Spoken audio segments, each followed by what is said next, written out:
Pilipinas at Amerika, mga kapatid, binalaan ng China. Mga tol, magugulat kayo rito sa mapapakinggan ninyo. No? Dahil eto, mga kapatid, di ba, uso mga bagyo ngayon, pero ibang klase to.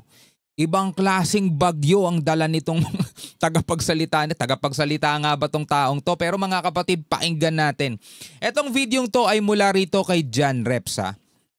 No? Ang sabi rito nung taong yun na nagsasalita, China lang daw ang nag-iisang bansa na merong hydrogen bomb kayang i-wipe out ang buong Amerika, mga tol. Naku po. Sabi ko sa inyo, mga kapatid, magugulat kayo rito sa sasabihin niya.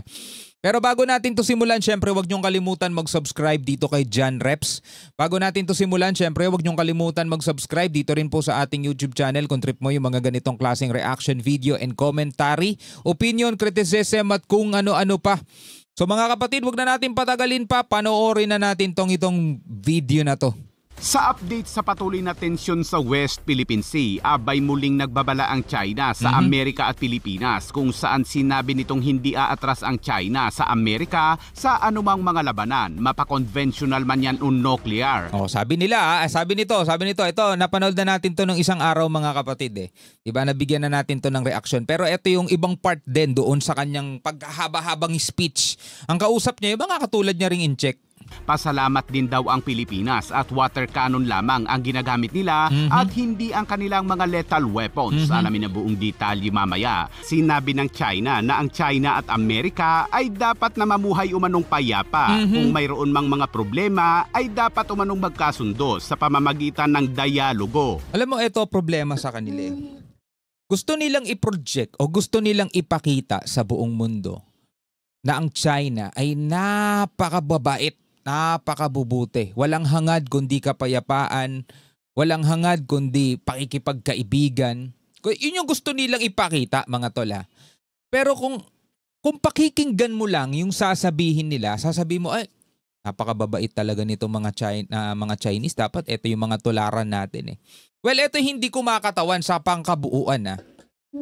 Ang sinasabi lang natin, mga tol, is yung mga nakikita natin na napakalayo doon sa kanilang sinasabi. Kung ikukumpara nga natin, mga kapatid, ito yung sinasabi nila, tapos 180 degrees kabaliktaran nung ginagawa nila. Yung mga pangaharas sa mga maliliit na bansa, 'di ba? Peace-loving country, pero nagsasagawa lang etong Pilipinas na mga pamimigay ng ayuda, humanitarian mission, pero ginagawa nila, sinasaktan nila.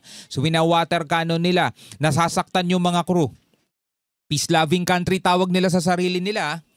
Ibang-iba, mga kapatid, no? Tuloy natin. China and the United States eventually will need to live in peace.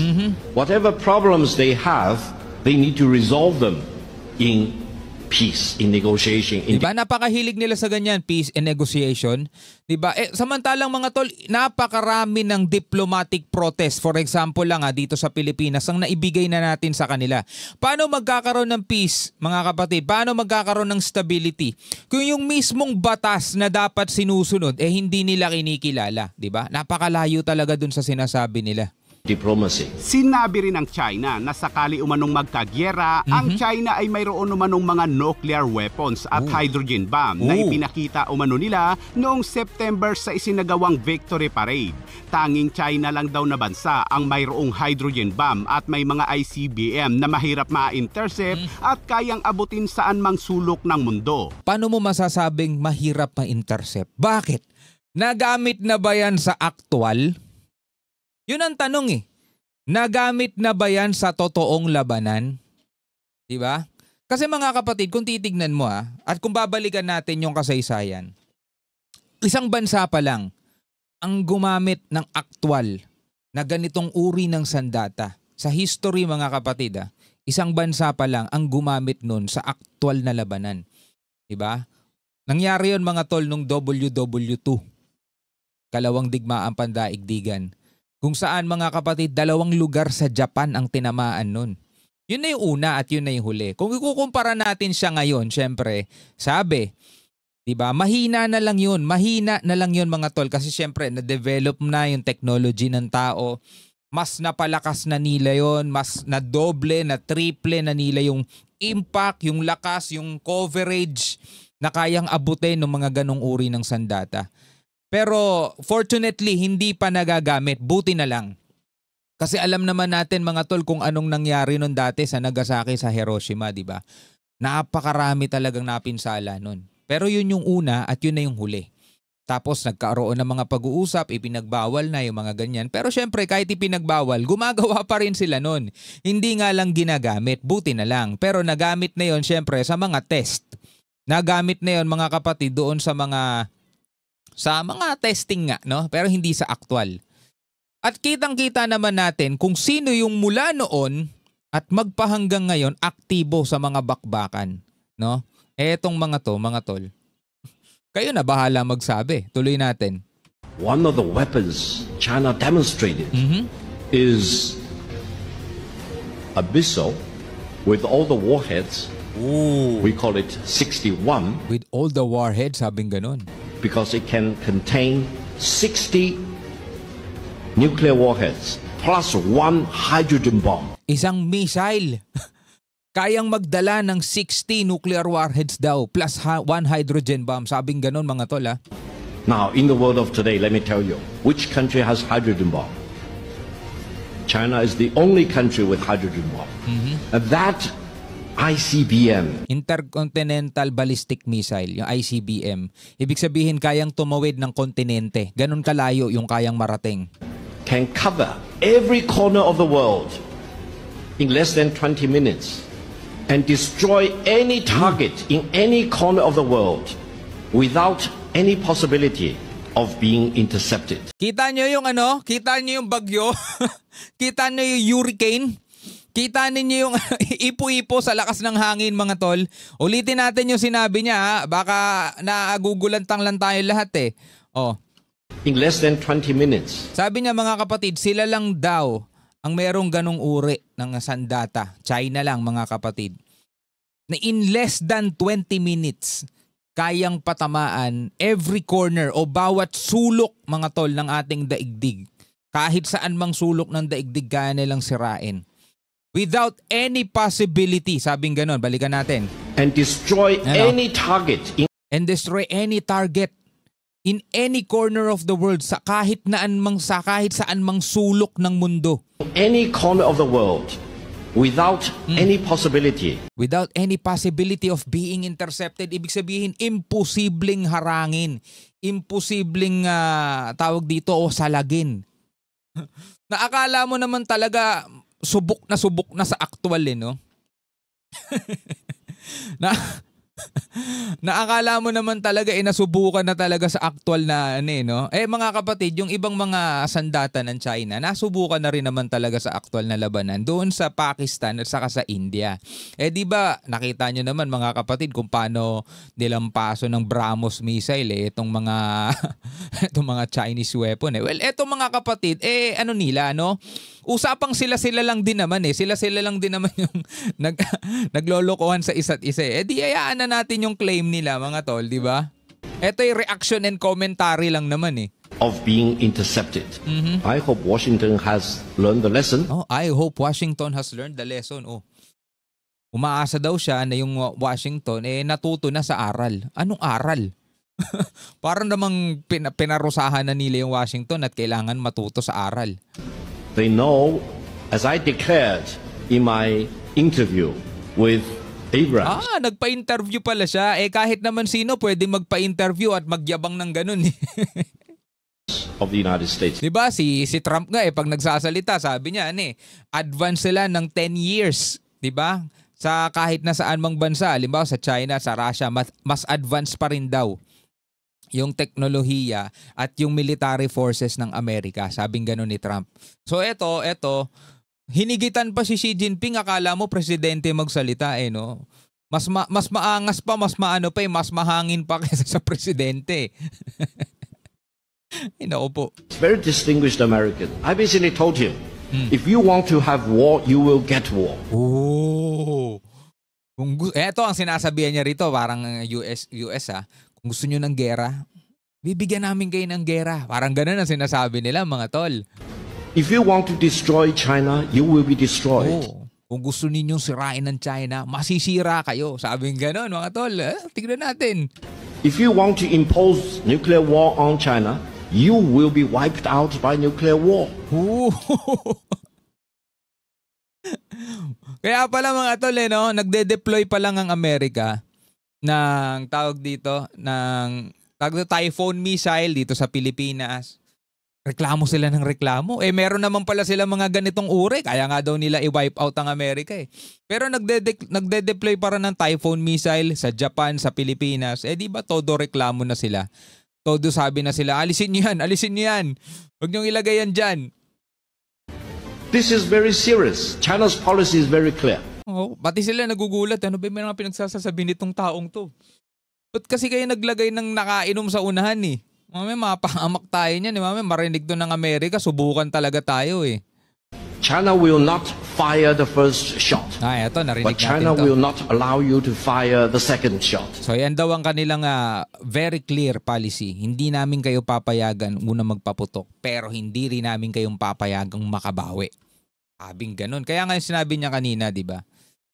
If you want nuclear war, you will be wiped out. Sabing ganun.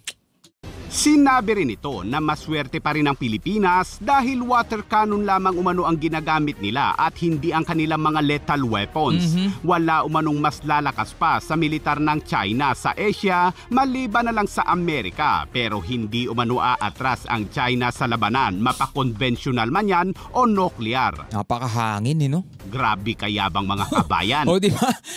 Sabi rin ni John Reps, grabe kayabang. Hindi lang talagang bumabagyo sa bumabagyo sa kayabangan That's why, while I'm pained to see the confrontation between China and the Philippines in the South China Sea, I also feel blessed that they are only using water cannons against each other. Yan di ba? Natawa rin siya itong nakikinig mali yan. Hindi sila gumagamit ng water cannon, tayo lang. Kaya nga yung each other na sinasabi niya, malaking mga tol, kung sino man na makakarinig nun, maloloko din di ba? They are using water cannon with each other. Hindi, kayo lang ang gumagamit nun, hindi kami gumagamit nun.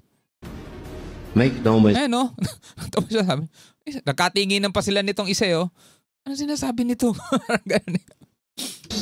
China has more lethal things than water cannons. Kasi kayo nagpasampa ng ganyan Nakainom na yan yung champagne I hope we will only use water cannon and we will not escalate and we will never use real ammunition between China and the Philippines.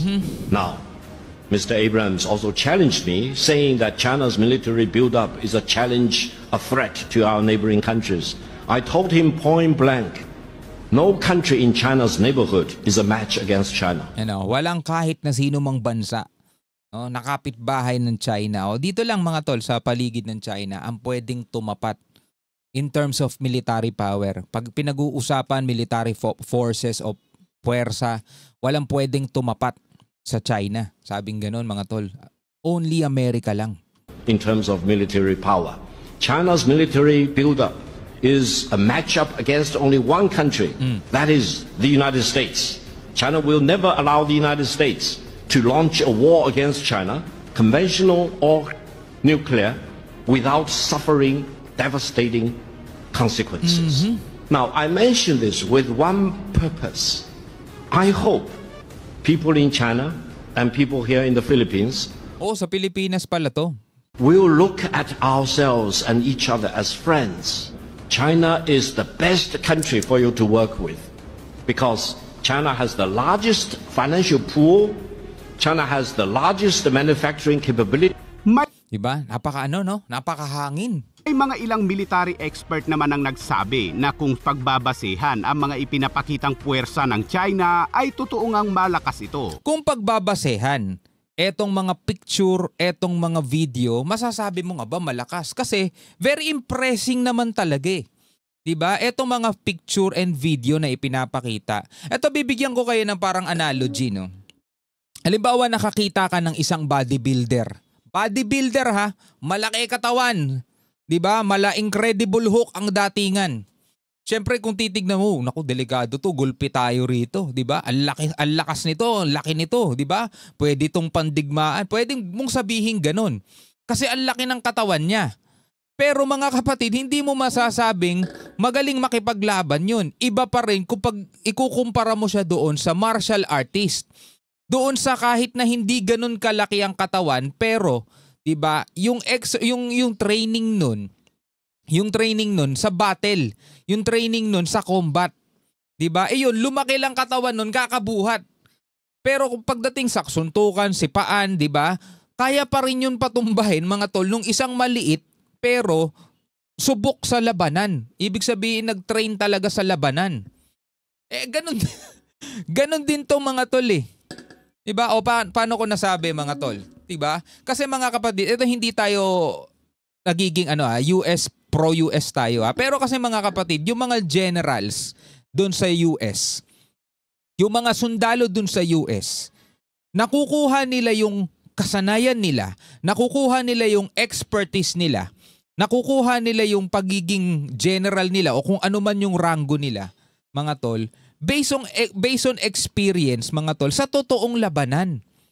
Hindi sa puro drills, hindi sa puro exercises, hindi puro sa simulation. Kasi magkaiba yun eh.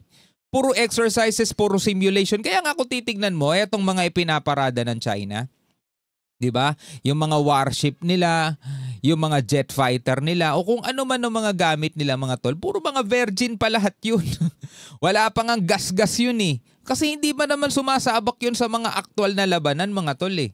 'Di ba? O etong mga to, kailan mga pinaputok yan sa totoong labanan, 'di ba? Puro sa exercises lang yan, puro sa training, puro sa drill. Tingnan niyo yung mga warship ng Amerika.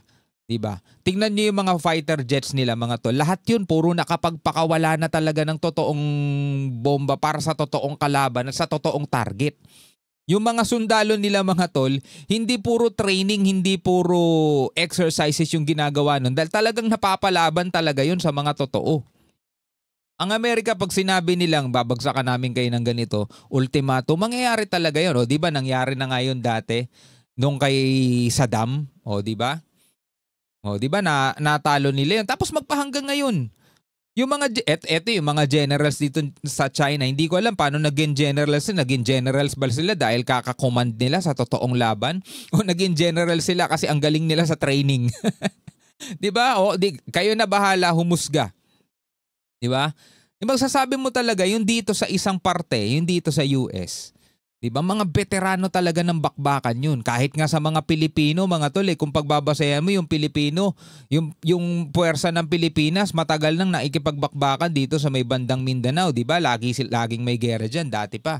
Etong mga to, anong mga pinaka-last na gera atang kinasangkutan nito, yung yung Korean War pa diba? Napasabak din tayo dun tayong mga Pilipino Mas marami pa nga Chinese dun kaysa sa North Korea tayo doon, suporta tayo doon dati sa South Korea.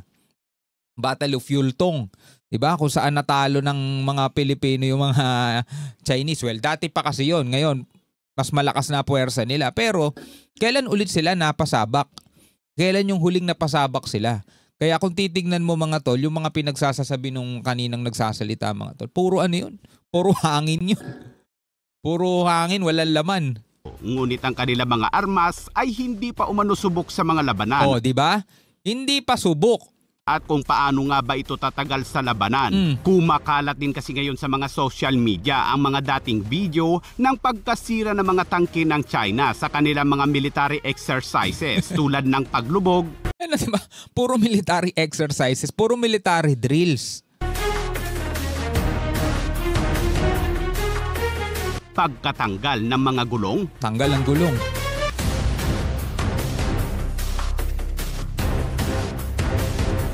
At paglabasan ng mga operator dahil sa hindi umano makahinga sa loob, lack of ventilation. Pero ayon sa matay na isa, wala ng oxygen. Sa China ay matagal na umano ang mga videong yan. Samantala, sa unang pagkakataon, ang mga barko ng China sa Scarborough Shoal kahapon abay nagsagawa ng flag raising ceremony at sinabing patuloy na proprotektahan ang bahura at pagtitiyak sa hindi natitinag na pangako ng bansa. So ito, tatalakayin natin yan sa susunod. Nag-flag ceremony sila, mga tol, doon sa may Baho de Masinloc. Abay, parang nakaka-insulto na ito, mga kabayan. Alright mga kapatid, bilang mga Pilipino, ano ang inyong masasabi rito? Again, pwede kayo magbigay ng komentaryo sa ibaba, mga tol. Pwede kayo magbigay ng inyong saloobin. O, di ba? Napakahangin eh, di ba?